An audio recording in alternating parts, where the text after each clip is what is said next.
Dar e mare rampa aia, Isa. Da, trece așa.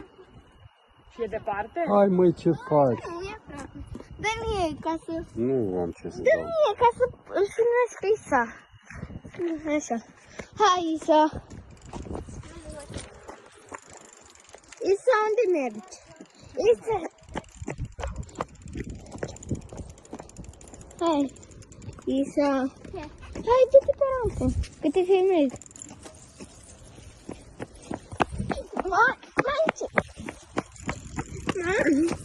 Rock Rider de la Decathlon. Leu. Și am mers încet? Ai.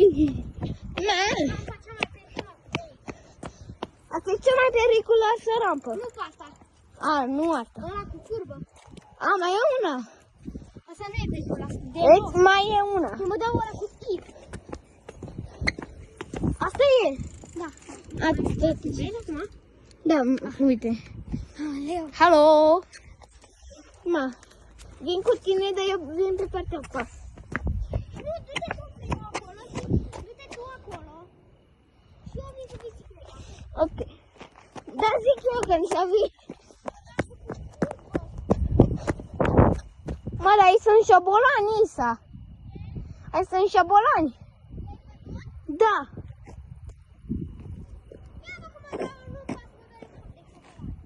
Mi-e frică de șobolani. Hai, hai că este aici, hai! Hai, dai drumul! Ui! Hai, du-te până la final! Aole, ce? Până la final! Acolo? Da! De la început. A, bine. Uitați-l! Acolo e, dar mai repede! Dar afară e peznă, nu se vede pe cameră. Hai, du-te!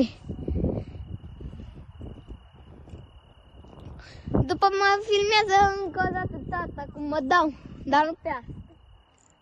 Că asta e cam sosi.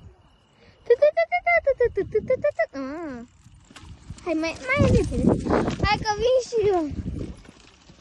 Hai. Caide. Noi venim în fiecare zi aici. E undeva prin Brașov. Dar unde te-ai dus?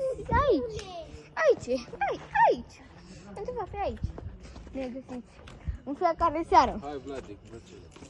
În fiecare seară și mai fac eu o tură, dar nu pe asta. Du-te acolo la final. Du-te la final, dar nu oprește camera. Nu are. Foarte. Are? Da. Uite, la Decathlon puteți să-mi și mie cândva un Rock Rider? Da. Și dacă nu e cea mai... Ce să-ți iau, mă, băiete? Rock Rider. Asta e Rock Rider, costă 1300. De lei? Da. Du-te, nu faci de tot.